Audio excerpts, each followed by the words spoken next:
Hi, welcome back to the Happiness Games for Romantic Relationships. My name is Yi Zhao Martins, licensed marriage and family therapist, couples therapist.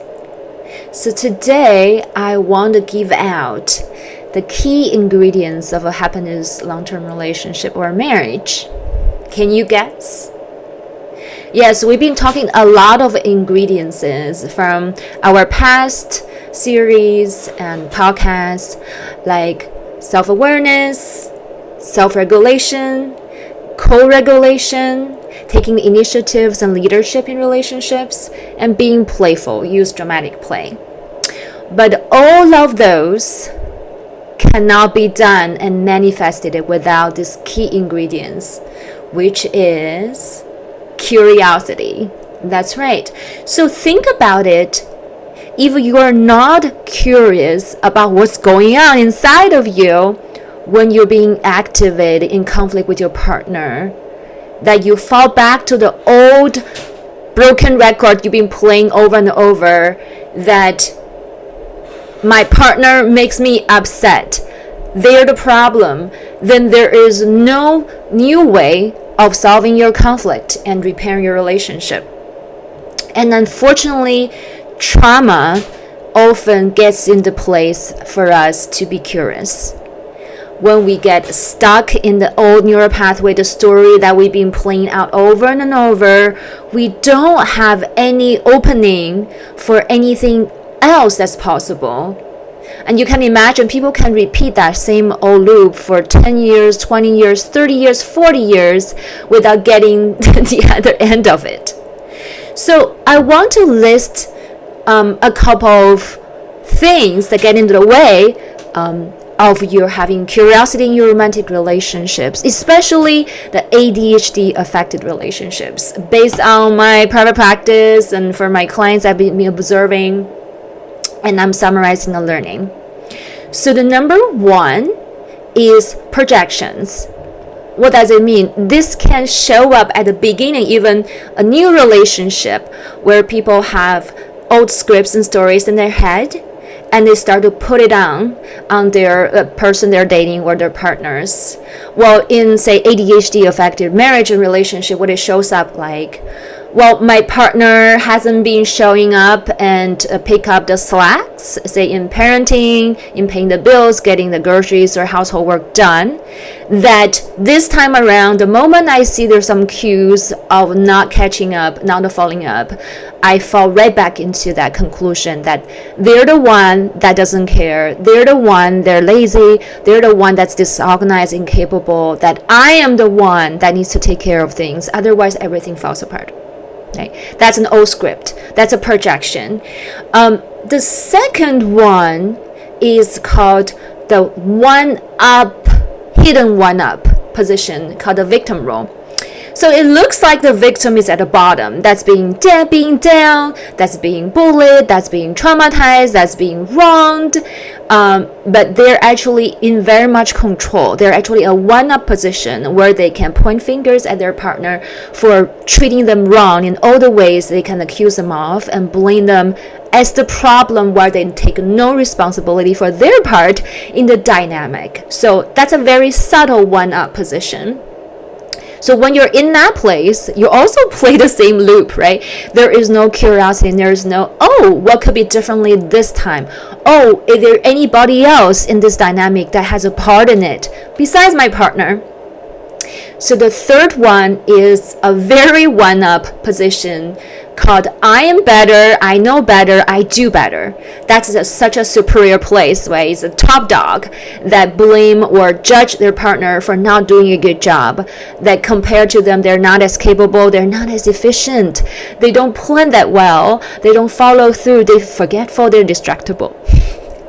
So, and then they feel superior and better, and then they take on more in the relationship until they get burnout. So that's also a very familiar place.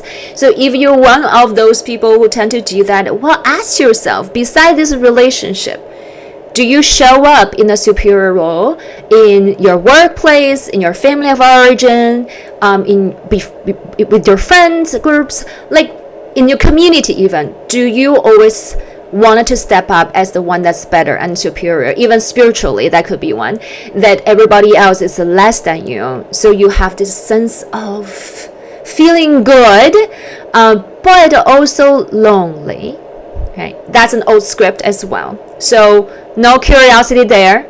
So the fourth one is very similar to that one, but not necessarily coming from the place of one up, as for I'm better, but it's an intrinsic standard they have as a perfectionism. Like anything has to be in this particular way, otherwise things are falling apart. Otherwise I cannot relax, I cannot trust. It needs to be done in this certain way, from childcare, child rearing, to load the dishwasher, to how you do the tax and file your returns.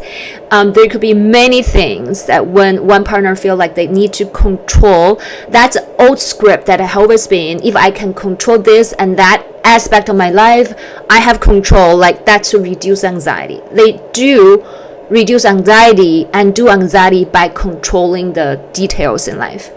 Does it help? Yes. Does it solve the problem? No. There will always be things that's out of our control in life. So if you fall into that script, you have no curiosity or grace for what might happen in the future, and you're probably repeating the same loop, and your anxiety doesn't go down, not go all the way down. Maybe it drops a little bit and then go right back up, and when there's a stressor. So those are just 4 examples. I'm not exhausting every possibility that get into the way of a partner or partners to stay curious in romantic relationship. I'm just giving you some examples I see very typical in ADHD affected relationships.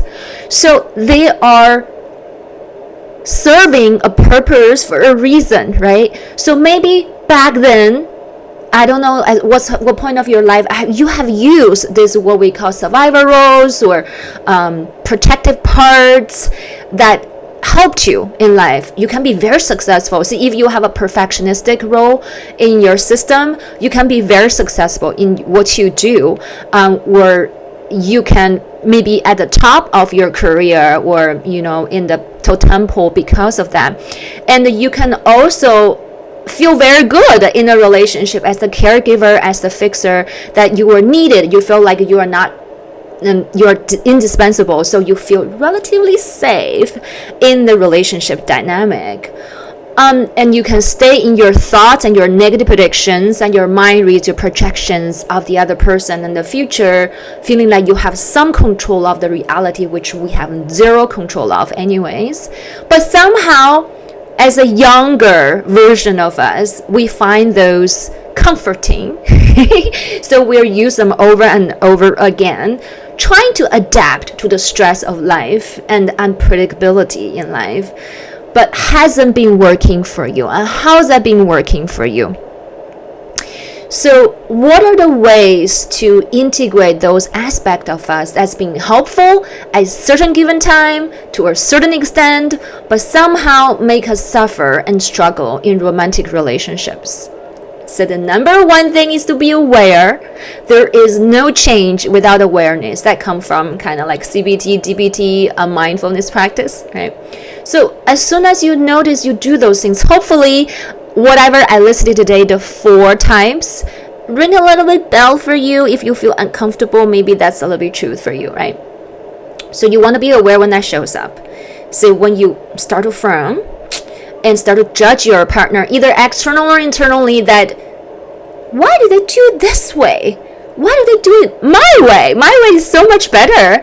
Then you know there's something's up. There's a part of you that's acting big and potent and wanted some attention, wanted to be your way, and that's an old script that we repeat. And the second thing is you can just acknowledge, that's part of me that worked for me in different settings, in different contexts, and that's been helpful for me. Thank you for being here, right? Be compassionate about this. And then third one is to be curious about yourself, about this part of you. It's like, hey, why did you get here? When did you get here? What you trying to help me with? What do you want me to learn? And what are you worried about? What you're trying to achieve here? So Is there anything I can do for you? So befriend this part, this aspect. And then lastly, to really get to know them over time. See in what situation, what context, with what people this showed up more than other people, and what are the emotional tones that come with it? What are the physical sensations that you feel when you're in that place? Is it a good feeling? Is it not that good feeling? So if that is a part of, you say, the victim part, when get activated, you feel really drowning in that desperation, and you're trying to get out and want some help, but you can't, and then you are overstimulated, you're so much worried and in fear that your nervous system is a wreck. My question for you is, does it feel good? And why would you keep repeating that? Even though at some point in your life that has helped you to survive, does it bring you ease and peace and harmony in this time with your partner? And this is a lifetime of exploration and inquiry and practice to discover who we are and why we're doing that, and be grateful and see if there's any wiggle room we can shift into something that might look different, a little bit uncomfortable, and have compassion for ourselves and for our partners. Again, everything starts from curiosity about ourselves.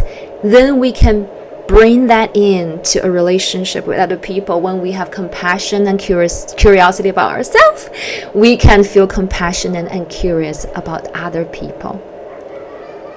Let me know how that land with you today, and if any of the exercise you done with our videos, and I will see you next week.